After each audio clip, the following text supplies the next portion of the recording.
He said, no thanks.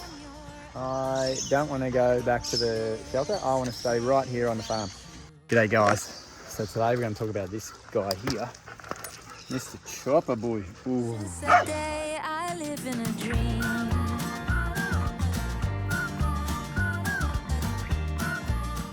Chopper was dumped in bushland when he was about 6 months old with his brother Tank. And luckily he found his way to the shelter, Dee's shelter. And then from there came to the farm on just a shelter day out at the farm. And then when it came time to leave, he said, no thanks. I don't want to go back to the shelter. I want to stay right here on the farm. And he just literally laid down and refused to walk. And then we're like, oh, okay. What do we do here? And of course, you know, he's a very stubborn boy. He doesn't take no for an answer.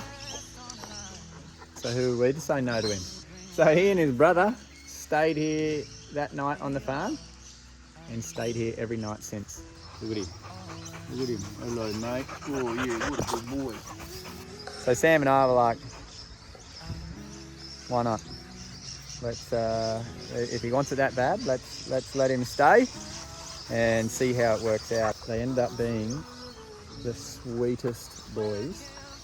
His don't take no for an answer attitude comes into real effect, and that is when it's time for pats. So I don't care what else is going on. It's time for pats, and he will just climb up on me and can't get close enough.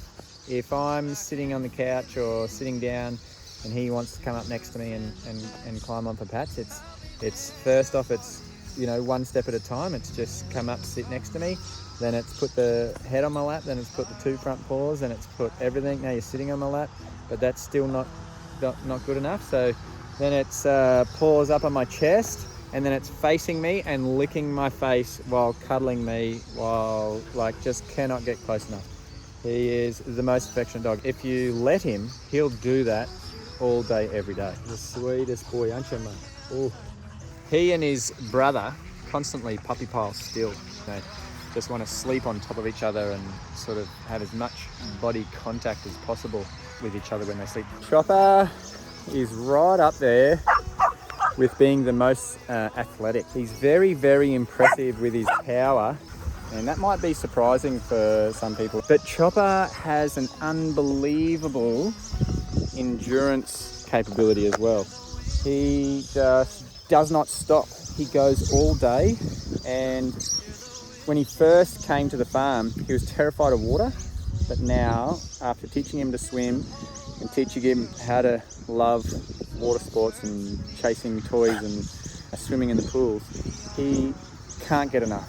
And if I leave the gates open for them to just come and go as they please into the dam or into the pool, I can't get him out. I have to go at the end of the day. Come on, Chop, come out, buddy. He will just be in there all day, and he just turns up at dark and just like, buddy, what are you doing? So now I actually can't leave the gates open all day anymore because of Chop, because I have to start limiting how much work he's doing, because he just keeps on going. He just doesn't stop. It's a really impressive trait, but he just literally goes till exhaustion. Whenever we're doing big runs around the property for the dogs, we always just cater to the bulk of the dogs. But then on top of that, we'll do work around the farm, and the dogs know the difference between we're doing a run that we're going to do some exercise and I'm going to do some work, and whoever wants to come can come. Chopper will always come. He will always be right next to any machines that I'm on, whether it be the Ranger, the motorbike. He and Maggie are always there, and then, you know, even Maggie drops off and Chopper just keeps on going.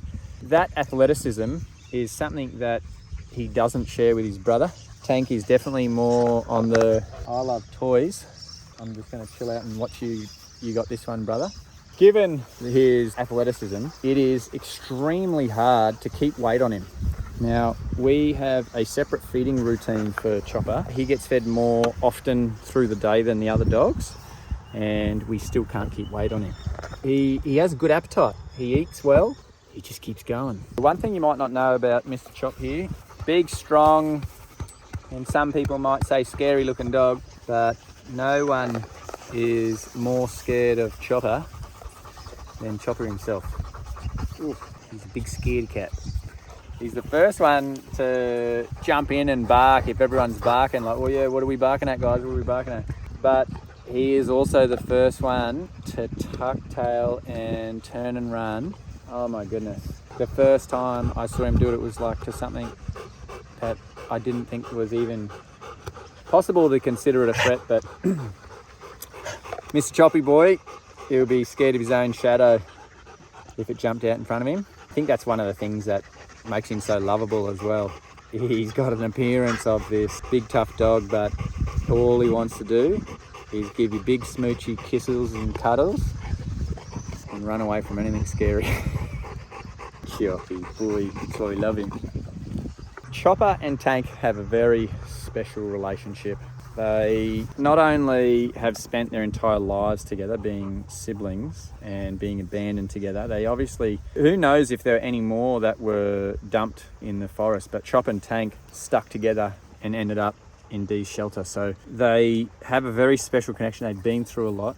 And even to this day, if I'm working out late, if I'm in the garage, if I'm working on fencing, whatever I'm doing, those two will always be with me. And I'll look down and they will be like yin and yang, or spooning each other, or just puppy piling with their heads resting on each other. Like, it is a really special bond that they have with each other. And I suppose it's worth mentioning that I really do feel it's such a special thing for those two to be able to live this life here on the farm with all these dogs together.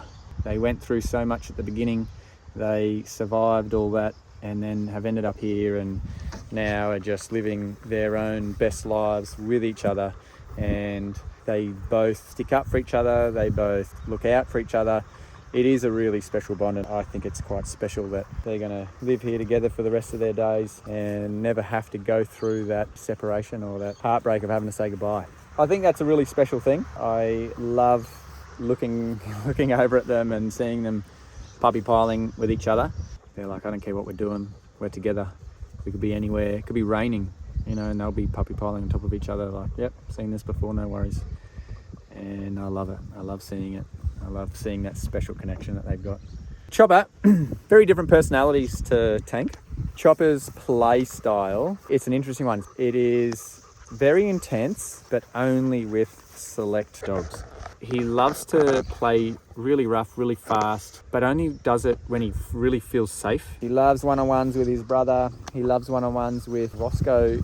Roscoe is quite similar. He's very intense in short bursts and then proud and mature in other areas. But when all eyes are off and it's just, well, they think it's just them, they just do the biggest zoomies and run around, and they really do love each other. And even if they bump into each other accidentally and it's a big hit, they know that there's no malice in it, and they just continue to play with the same level of enthusiasm. Whereas if they would accidentally bump into a dog like Fredo, for example, they would know, oh, I'm in trouble. Full Chops very respectfully. It's a very interesting, complex personality and play style that he's got. Tank's a little bit different. Tank is very content just with a toy. He, as you can see, you know, no matter what we're doing, no matter where we're going, he's got a toy in his mouth and he's destroying it. This is what he does. This is Tank 101. Toys are not allowed to live. All toys must die. That's Tank's motto. Yeah, righto, mate. Continue on. Two brothers, two siblings, two very different personalities, two very different energy levels, and I think that having them both together and seeing how different they are also adds to their dynamic. They complement each other and they support each other at the same time. It is a very special thing, and that's why it's hard to talk about Chop without talking about Tank as well. But I won't go too far into Tank there. There's a lot more that we can talk about him. And everyone who comes here says the same, and like, I can't tell those dogs apart, and fair enough, you know, we couldn't either at the beginning. But now, like to Sam and I, they just could not be any further apart as far as us being able to identify them, even to the way that they hold themselves, their posture, their mannerisms, the way that they walk. No matter what angle they are, we'll be able to identify them straight away, like, yep, that's Chop or that's Tank.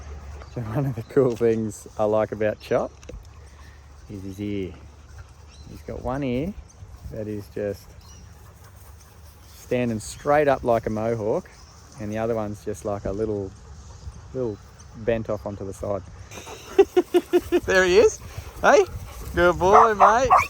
Yeah, good boy. I love it. How cute is it? He's got this one stand to attention ear, and this other, slacking off to the side here. Whenever I'm looking at him, or whenever he's got his loving eyes on, they're both down, aren't they? Oh, Mr. Choppy boy. Mr. Choppy boy. Ready, Chop? Oh, Chop, you ready, boy? Since that day, I live in a dream.